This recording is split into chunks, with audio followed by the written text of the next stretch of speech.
Welcome to the Recover You podcast. I'm Kylene. And I'm Patrick. We are a couple in recovery From sex addiction and betrayal trauma. Together, we share our story to encourage you on your journey. It's here that we talk about sex addiction, betrayal trauma, mental, emotional, and physical health, faith, and anything and everything needed to recover you to your most authentic self that God created you to be. Welcome, everyone, to this week's episode of Recover You. Hello, Patrick. Hello, Kylene. Today's episode, I think, is going to be a little unusual, a little different. I've been really emotional the past couple days. By the time this comes out, it'll be a week after the assassination and 2 weeks after Irina Zarutska and shortly after the Evergreen High School. And so all these things happened all at once. Yeah. All within like a week to 2 weeks. And yeah, it's the assassination like hit me in a, you and I have been talking about this. It really hit me in an interesting way. Like when I was growing up, one of the biggest things that happened was the Columbine shooting. Mm-hmm. And I was thinking about how that impacted me and how these things impact our lives, like these really horrific historical events that we go through. And I think growing up and having something like Columbine happen, which I think that was like the first big school shooting, right? It was. Yeah. And I was very young when that happened. But I was thinking about this and how it impacted me. To this day, which is like 26 years later, when I go to different places, I'm thinking about exits. Mm-hmm. There's been so many times where I thought, okay, what if there's a shooter that comes in? Right. Where do you go? What do you do? How do you react? Right. So these things really impact us. And what was so unusual about this past week is that like 4 major events happened all at the same time. Mm-hmm. You had Irina. And let me just say, let's start this episode with this. We're going to be talking about some heavy things, obviously. I've started talking about them already. If you don't want to listen to this episode, that's okay. I think we all need to sort of know where we are in our recovery and what we can listen to and what we can talk about and what we can process in an effective way. Right. And if now is not the time, that's okay. And if you guys need to like turn off social media for a while and not watch the posting about all of the things that are happening, that's also okay. Yeah. Because it's really hard. And that's kind of what I'm talking about here. There's, I think, a couple reasons this has been particularly hard. And there's layers to it. The assassination itself was very public and very violent. It was right on the tail of another very public murder that's getting a lot of press. And it was so shocking. It's like, this is in a public space. Like, you're just on public transportation. You know, how many people take the subway in New York City? How many people hop into a taxi cab? You know, these things that you're just like, hey, these are things that we use, right? And we want to feel safe using them. And then randomly, this woman was just there one moment and gone a few minutes later. Yeah. We had the high school shooting in, was it Colorado? Evergreen High School. Yep. And all of this happened right around the anniversary of 9/11. Yeah. Which also tremendously impacted people of your generation, people of my generation. You know, we just got back from vacation, so we were flying, right? And I was actually thinking on the plane how things have changed since 9/11, because when the pilot comes out to go to the bathroom, they take the they block the they take the, what do you call that, the drink cart or whatever, and they block the entrance. Like, it's not like foolproof, but it's like, hey, you can't get past this without some difficulty because the pilot is outside of what is now his locked container in the cockpit, which used to not be a thing either, you know, not to mention all the security and everything. So before we get too far into this, I thought, why don't we take a moment of silence for all of these victims and all of these individuals and their family and friends, and really the nation that has been impacted by all of these things sort of culminating together in the pain that people are experiencing right now. Sure. So, yeah, you asked me, you worded, are you okay? I'm like, yes. But This is hard. This is it's really heavy for a lot of people, I think. And you and I have just been talking a little bit about this, how it's a lot to happen in a short period of time. Mm-hmm. It brings a lot of things to the surface. It's I think what I've been struggling a little bit with is, why have I been so emotional about it? Yeah. And you've been mentioning just how public and violent it was, right? It's so abnormal. Yeah. Right. And you think, oh gosh, like, is this what happened when, JFK got assassinated? Oh, like, sure. Yeah. You would see those videos of people just bawling, just in shock. And so, like, I think, it's one thing to read about a murder of somebody on a public transportation, right? And you read it, and the empathetic side of you goes, man, that's really horrible. It's another to see the images of, seeing Irina get stabbed. Yeah, there's and then the video. Knowing that she only had 6 minutes to live or something like that, and the shock on her face. It's like you mentioned earlier, like, she looked up not knowing that she was going to die in a couple minutes. Yeah. Yeah.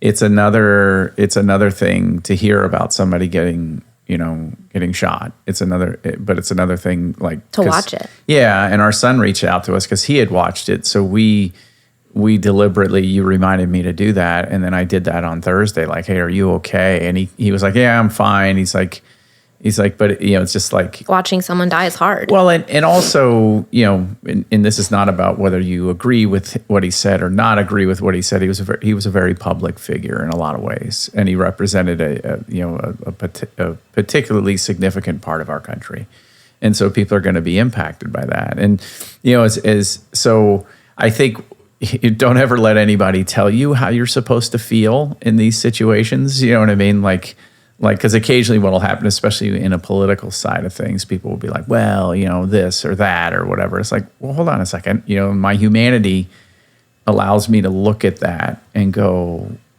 boy, there are, I was even thinking about this, there was his security detachment, right, who was there to protect him. They didn't protect him. They helped him to try to get to the hospital.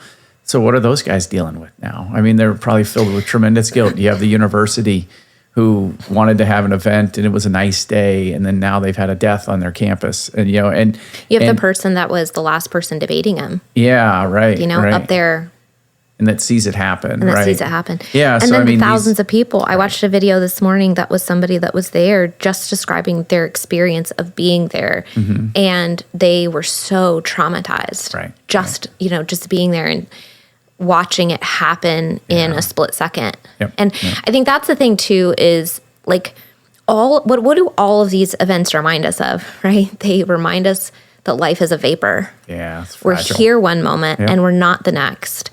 Yep. And there's so many things. I don't want to take this and make it about me, but so I went through cancer 6 years ago, when you're faced with potential death. It's like, I had the opportunity to think about that, right? I had the opportunity to think about, what happens if I die? What do I want to do? What do I want to... That puts a lot in perspective. And then you have things like this, where it may not be, where it's not, a disease that's happening to you, but it's knowing that these people are gone, right, that their lives have been ended prematurely. Right. And the same thing comes up. It's like, okay, life is short. We don't know if we will be here tomorrow. So what are we doing today? Right.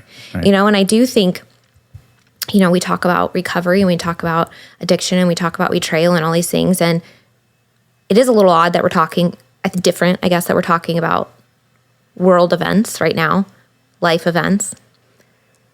But I think everyone's experiencing this. So you don't have to be an addict. You don't have to be a betrayed partner. But if you are, you're still experiencing these same things. You've still heard the news. You're still living through this. And you're probably grieving through your own experiences right now. And then you're experiencing this grief on top of it, or this overwhelm from the news or social media or whatever it is that you're watching.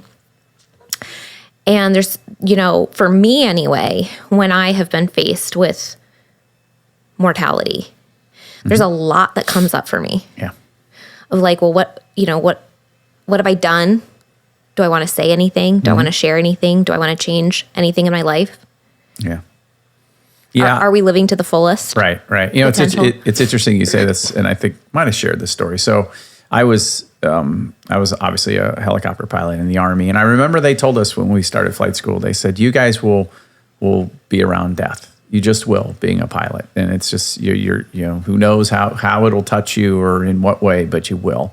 And they were right. And so what happened when I was learning how to fly Blackhawks is when the whole Black Hawk Down situation happened in Somalia, right? So that there it is. There's some death. And then I ultimately had a good friend of mine that I went to college with. He was shot down and killed in Afghanistan. And so I went through, and I actually wear his medal remembrance bracelet on my arm. And I wore it before Discovery, and then after I was discovered, I took it off because I felt like I wasn't living and honoring the sacrifice he made. Now, I don't know what he struggled with. I don't know, because it had been years since I had seen him, after. It was a representation. Yeah, it was a representation. Of he fought for something valuable. Yeah. And you were in the midst of feeling unvaluable. Right. And so, but at such point, I don't know when it was, a year and a half or whatever after Discovery, when I had done a significant amount of recovery work, I put it back on because I felt like, okay, now I'm starting to live a little bit more strategically, and I'm starting to live a little bit more intentionally into helping, because you're right. It doesn't, you don't know, when things are going to happen, what I mean? And things happen very quickly, and, automobile accidents or whatever, and they impact you. But I think there are occasionally these things that happen, and I mentioned this to you and Keegan, a significant event that happened when I was growing up that was really kind of hit me the same way I think this is hitting you, was when the Space Shuttle Challenger blew up. And so as growing up in Miami, you could stand out there on very, very clear days and see the smoke trail of the space shuttles going up into the sky. It was really cool,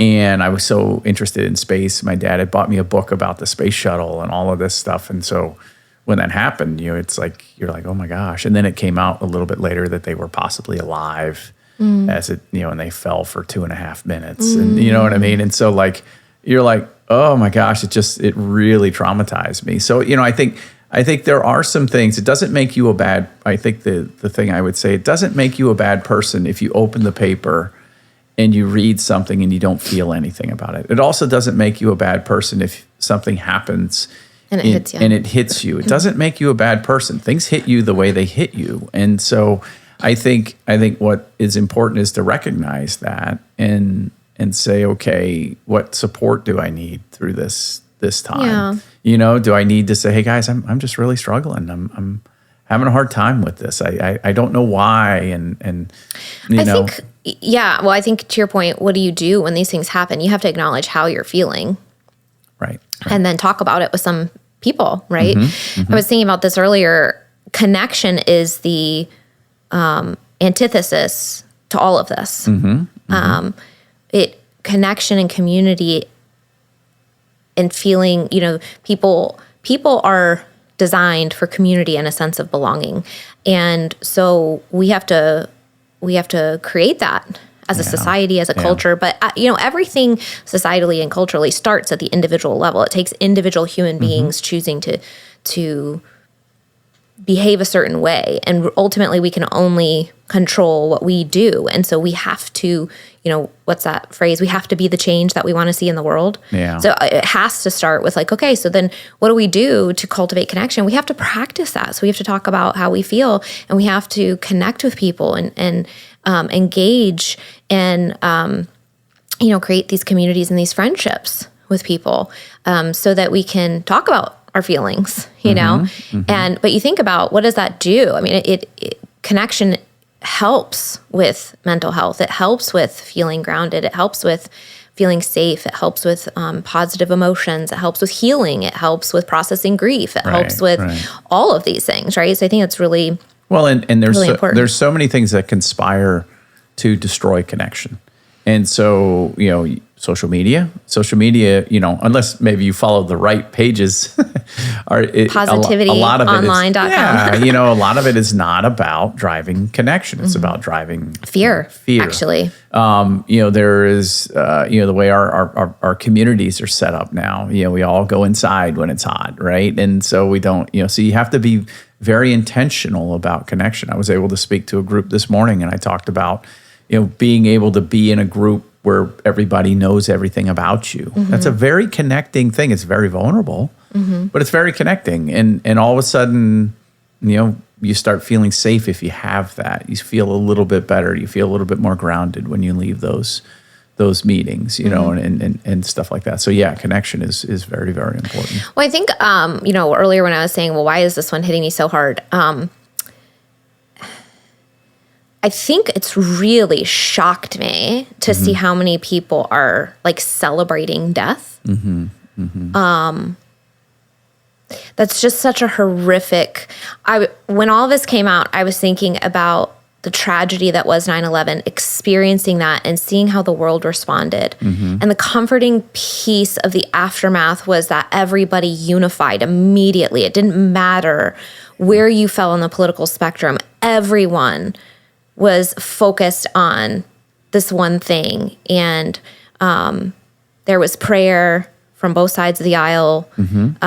There was, thinking about God and thinking about safety and how can we help each other, right? There's this immediate sense of connection. I thought how different this week has been. Yeah.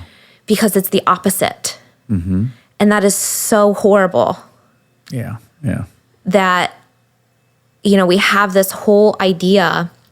And to be clear, I think, really honest, I think this is both political sides. So just to be clear, this is coming, I think, from all directions, which is very unfortunate on all levels. It's unfortunate if if it happens with one person. It's very unfortunate when you see that there's this subculture that crosses the entire spectrum of politics and the entire spectrum of the country, and you're seeing people wish death, like on the other side, or celebrate death on the other side of what they believe. And that's just, that to me, that's very horrific. Yeah. And I know we bring faith into what we talk about on here, but faith really does, we talk a lot about, therapeutic modalities and steps and tangible things. And, but I think our faith really does impact the way we think about things. And I'm thinking about what the Bible says about these situations. And it's very difficult and very clear instructions. And that is that we are to love people. And that is not qualified by people that agree with you, right? People that look like you, people that act like you, people that think like you. You are just to love people. And so let me just, I'm not going to do as good a job as like maybe reading the verses. Let me just read the verses. There's a couple that I pulled out that I thought were kind of applicable. Luke 6:32-36 says, if you love those who love you, what credit is that to you? Even sinners love those who love them. And if you do good to those who are good to you, what credit is that to you? Even sinners do that. And if you lend to those from whom you expect repayment, what credit is that to you? Even sinners lend to sinners, expecting to be repaid in full. But love your enemies, do good to them, and lend to them without expecting to get anything back. Then your reward will be great, and you will be children of the Most High, because he is kind to the ungrateful and wicked. Be merciful, just as your Father is merciful. That's hard, right? Yeah. And I think the thing is, like, what I see happening, regardless of the event and regardless of the side, is if something happens on the other side, people will get up in arms, but then the same thing will happen on their side, and they act differently. Yeah. Right? And qualify it. Yeah. And I think if you have a belief about how people are to be treated, that belief needs, we talked about this in a recent episode in terms of like betrayed partners and addicts. Betrayed partners have to be willing to do the same things that they are asking to their addict partners to do.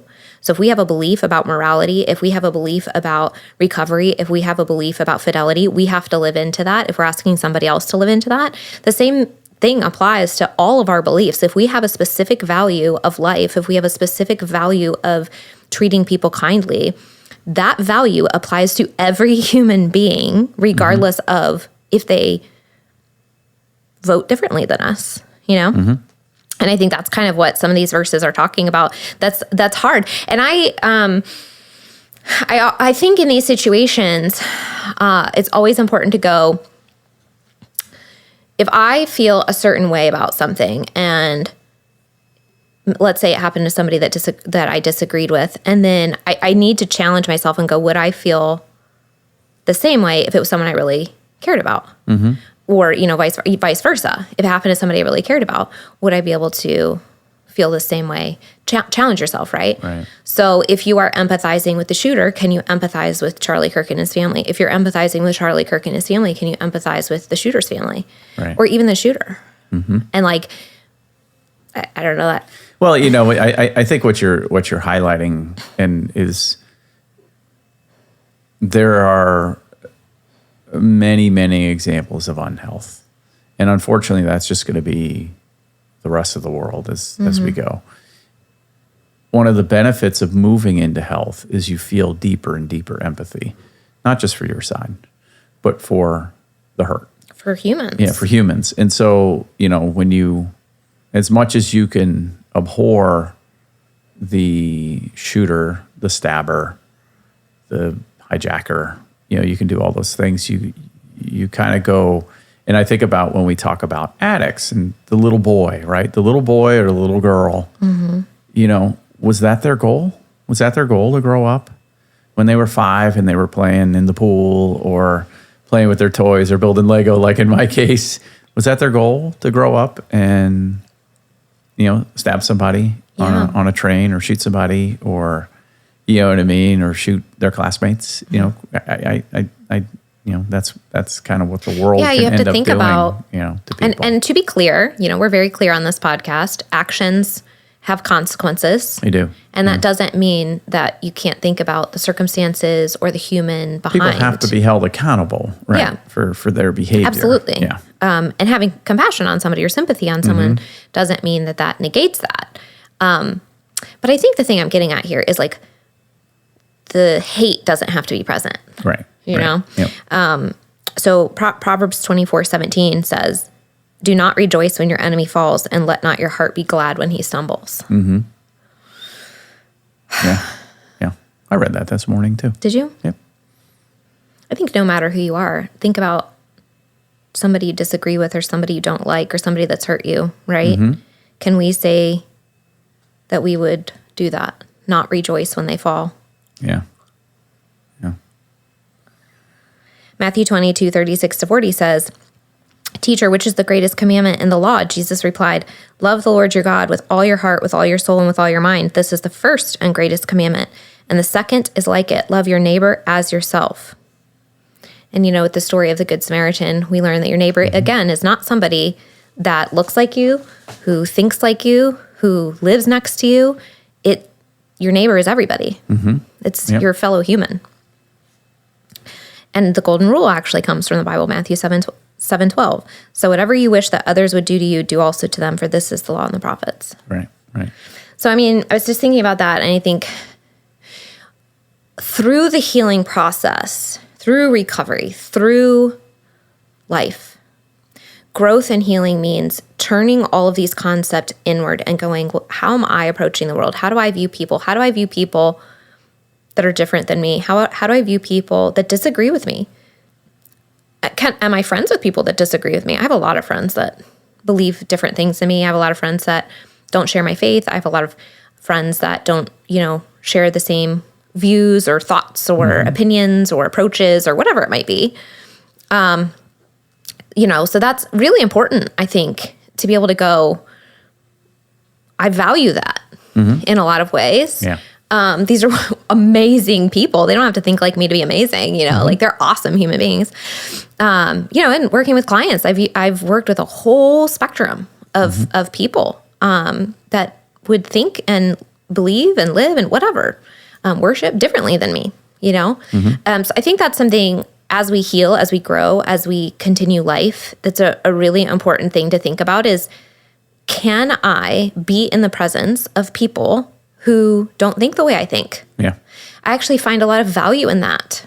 I think I have a lot of, there's kind of a two sides to this. I have a lot of value in, like I have a friend that's very open about, she thinks and feels very similar to me that it's really important to have dialogue around these things. And so she'll share her thoughts and I'll share my thoughts. And we know sometimes we think a little bit differently, but we'll talk really openly about it. And we both sort of agree, I think in general, that like talking about it is really important. Hearing other ideas is important. And a lot of times the extremes are not it. Like it's the moderate, like somewhere, in the middle. Sometimes there's truth over here. Sometimes there's truth over here. And a lot of times it's kind of in the middle, right? And so we just have conversations about it and about what we believe and what we think. And I think that's so good because if I was never open to hearing other opinions or thoughts, I would be stuck in my 15-year-old self who thought she knew everything, who was kind of a little bit of an asshole, and was on her moralistic high horse. And if I was not willing to hear other people's opinions, if I wasn't willing to learn about recovery, if I wasn't willing to learn about the perspective, for example, of why would an addict become an addict? We would not be here today. I would have a complete inability to work with clients, or at minimum, an inability to work with clients who believed things differently than I do. Yeah. I would have if I was the same person as I was when I was 15, everything would be black and white, and I would have a complete inability to have empathy or compassion or sympathy on humans. And I think hearing people talk about things and share their perspective is important. Yeah. It's so interesting. One of the things that goes into that is people will, and I talked about this already, but people will critique you for what you feel. Well, how did you feel this way over here? Did you feel this way over there? And so I just want to say it again that it's okay to recognize that one particular incident seemed to fire you up. It doesn't make you a bad person. It just means that life. So it's like trauma. I talked to a group this morning and a guy said, I had big T's and I had little T's. And I know sometimes that terminology is not used so much anymore, but it's like, it's very personal. And sometimes, like somebody that was living across the country that maybe didn't have as much, to use my Space Shuttle Challenger example again, if you weren't into the space program, and it didn't really mean it may not have impacted you in 1986 the way it did me. Right. And I was telling you this too, like I remember being a member of the military, especially during Iraq and Afghanistan, that when you'd hear about these stories of 5 guys getting killed in a roadside bomb in Iraq, but then some celebrity died, I would feel a little bit like resentful, be like, they should be honoring the 5 as publicly as they're honoring that singer or that athlete who just died. But it's really okay, you know what I mean? Like it's that was like the sensitive part to me, because military service members, them dying impacts me more than a singer. But there might be a singer that I went and saw that dies that might hit me, a different way. So I guess my point is people are more maybe connected to them. They don't see the faces of the military people, or they're not related to their families. There's no personal connection there. Yeah. Sometimes it's personal connection or personal experience. Yeah. And sometimes people will go, but those people kind of put, that was part of the risks of their job. Right? Like sometimes, like it's sad when a police officer died, but I've heard people say, but sometimes you can rationalize it a little bit more because they understand that that's part of their job. But they're still human. They still have families. Human, they right? Still have Kids. There's a family member that wants them to come home at the end of shift. Yeah. So anyway, it's just hard. I think it's okay to have very complicated emotions on it. And I think what I would say is kind of back to your point. It's okay to have very complicated emotions. If you're not feeling empathetic at all over anybody's death or situations or something like that, that might be the thing that you kind of go, okay, what do I need to work on here? Why am I lacking empathy here? On this loss of life. You know what I mean? And does that indicate something? Yeah, and I mean, to your point with the traumas, like betrayal hit me so much harder than cancer, right? But cancer has been very traumatic for me, right? So I think, but other people would go, oh, cancer would, if they looked at my list of things, they'd be like, oh, cancer 100% for them would be the most traumatic, right? Or people just have different, everybody's lived experience is different, so different things hit them differently. I think even people will compare cancers and go, well, you had that cancer? Well, I had this cancer. And you know what I mean? And stuff like that. And so it's a really crazy thing, and stuff like that. So, So, okay. So let's talk about that a little bit because that's going on in our lives right now. So we just got back from, we're going to upturn a little bit here, I think. We just got back from an amazing vacation. It was 10 out of 10. It was really beautiful. The scenery was like every time you would turn around, you'd be like, oh my gosh, it's a postcard. It was really boring. Every time we looked at the mountains, we actually were in Jackson Hole, and it was Wyoming. It was amazing. We were joking about that, like we're going to come over this ridge, and there's going to be a scene of Grand Teton, and blah blah blah. I've seen it a bazillion times. We could not stop. It was like every time you look around, you'd be like, oh, that's amazing. That's so beautiful. I can't. It was like drop dead gorgeous the whole time. It was phenomenal. Yeah. So anyway. I had cancer in 2019. It was a lump in my neck. In 2022, a year after the year after discovery, it was in the summer. I had a scan come back. Because of the way that things were like written on the scan, there was like 10 days where I thought my cancer had come back. It was very traumatic. There was a lot of crying.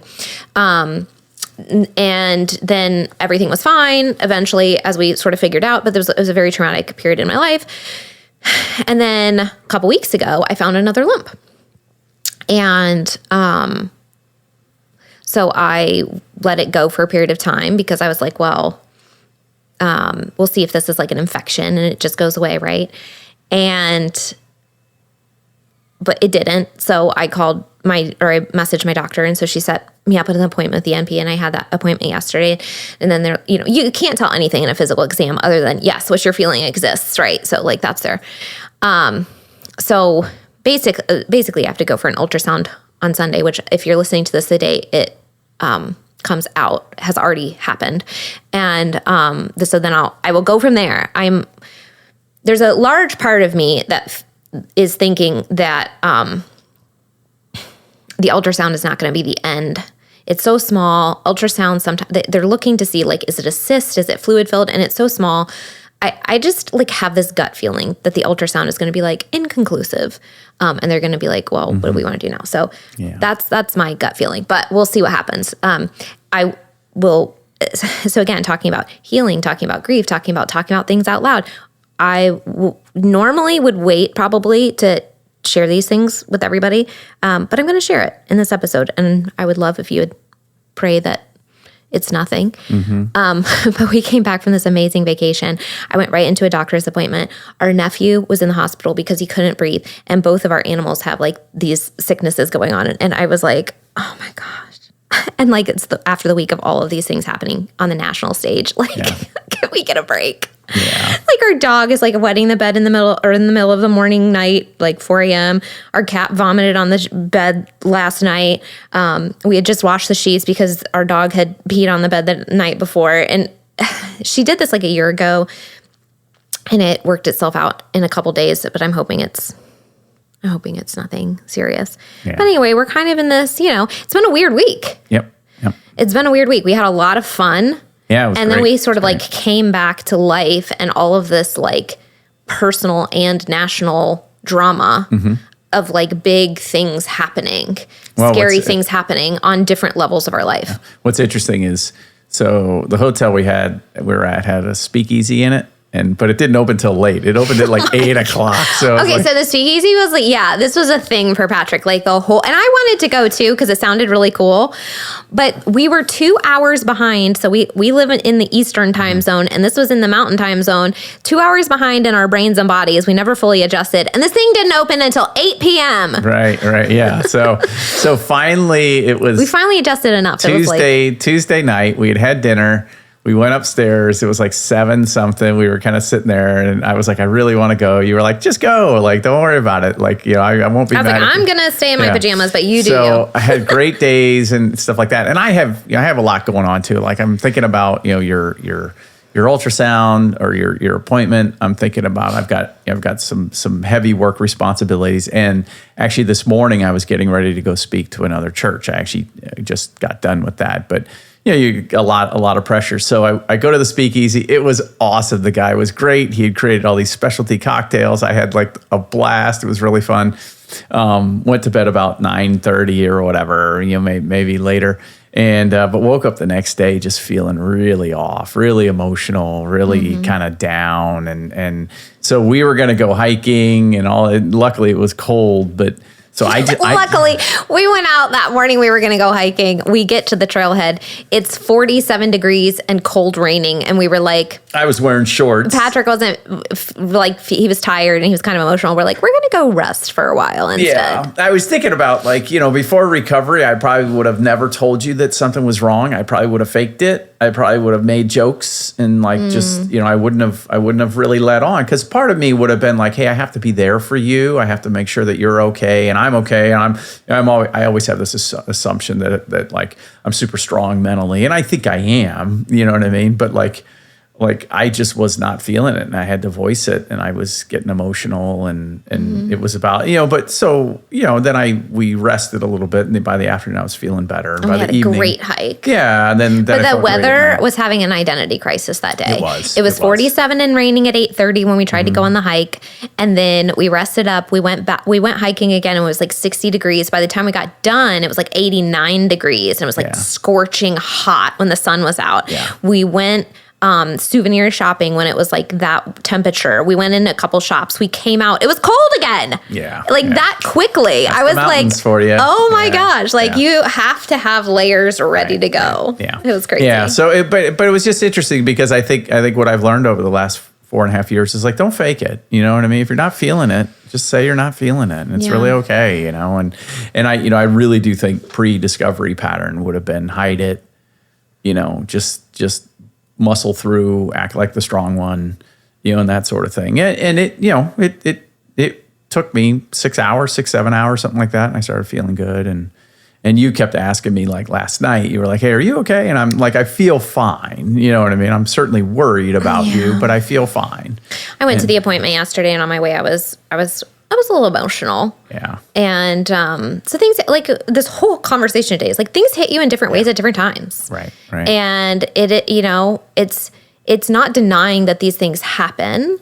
Right. It's acknowledging that they happen, and then having the tools and the resources and the connection. And I've reached out to friends and let them know. And my friends that are Christians, have asked them to pray for me. And or some of my, I haven't let everybody in my life know, but I guess I have now. But everybody who listens, listens in my life, But yeah, I mean, things hit you in different ways, right? And I have been thinking about this a little bit, because I'm like, normally I kind of wait until I have some answers before and this time I've sort of been proactive, like, hey, will you pray for me? Hey, this is going on. Hey, just wanted to let you know,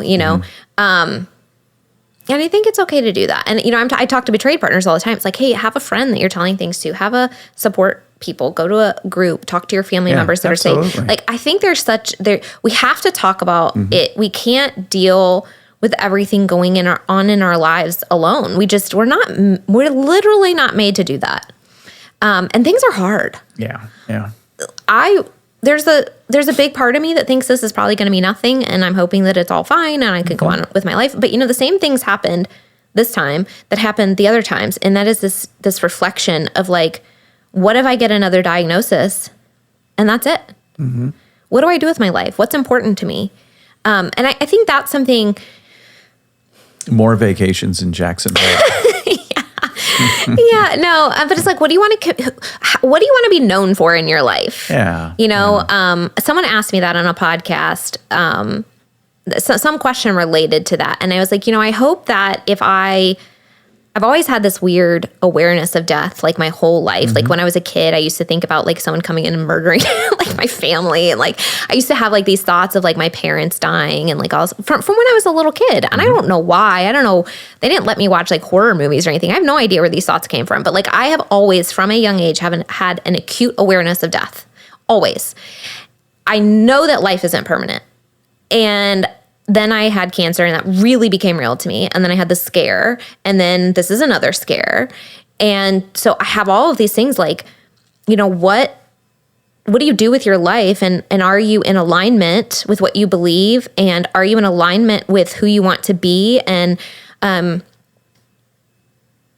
when that person asked me, that question on the podcast, I was basically like, I really, really hope that if I'm gone tomorrow, that there are some people out there that say that I've made a difference in their life, and I really hope that's true. And if I went like maybe a layer deeper, like I really try to live my life in a way that demonstrates God's love to people, kind of like the verses that we were talking about. I really try to, treat people the way that I would want to be treated. And I've had things in my life where I haven't been treated well, and that's taught me like, oh, well, maybe I should make sure that I don't do that to somebody else. Or I've had ways that people have treated me really kindly, and I try to learn from that and then pass it on, So it's this journey. Like I mentioned earlier, I haven't always been like this. When I was in high school, I was kind of probably a little bit of a moralistic prick.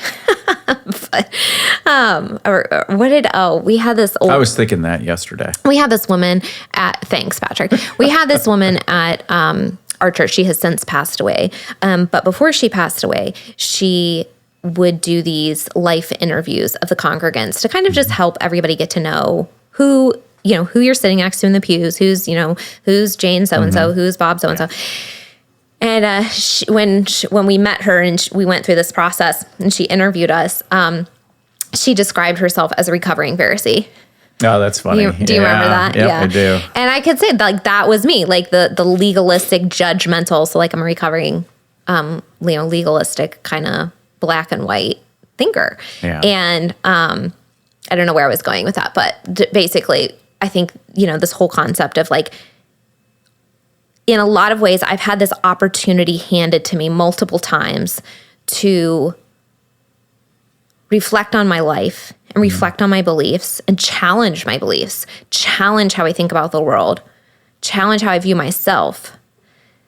And I'm like very far from anywhere close to being perfect, but I've grown a lot in the past decade, in the past 15 years, in the past 5 years. Yeah. I'm a different person, and I want to keep going that direction. And I want to keep loving people more and being more kind and being more compassionate and being more, demonstrating what I think truth and light and love and who God is. Yeah. And that's kind of my goal. But I guess my challenge would be, don't wait until you have a diagnosis. Listen to me talking about this and go, what if I had 6 months to live? Is there something in my life that needs to change? Right. If I were to go in 6 months, would I be happy knowing, would I be grounded? Would I be rooted? Would I feel secure knowing that the path I'm on is what I'm supposed to be doing in my life? Yeah. Right? And, I've had that opportunity a lot, and I think it's a really important question to ask yourself. I think it's really helpful because then we can change. When I went through the diagnosis the first time, I felt like it was in my throat because I needed to use my voice. And here I am having a podcast, talking about things, using my voice, working with. I think my life has shifted a lot. Now, who knows if I would have ended up here if I didn't have cancer the first time? I don't know. But just thinking about, if you had limited time, is there something in your life that you would change today? I've when I was in addiction and I would try to hide and cover up and keep things secret, I remember thinking, I can't get in a car accident. I can't on business travel, like being a plane crash, because then you'll figure all this stuff out. So I have to somehow get a handle on it, right? It was never like I have to find a way to make it more and more secret. It was like I would hate for you to discover that after my death, right? Yeah. So as I think about it today, you know, I'm an open book and whatever, you know what I mean? It's so freeing, like, right? Yeah, it's very freeing. And so like if anything happened today, it'd be like, well, hopefully you would have saved the passwords that I sent you so you can access all the documentation and everything. But like, you know, like it is a very freeing. Somewhere deep in my email. Yeah, right. It is very freeing. So like there's a comfort now that when I go on business travel, which I do, that hey, things will be fine. You won't get a new version of the story if something happens to me. And that's very, you know, freeing and comforting, and it makes me happy for you. You know what I mean? Because I've already hurt you enough.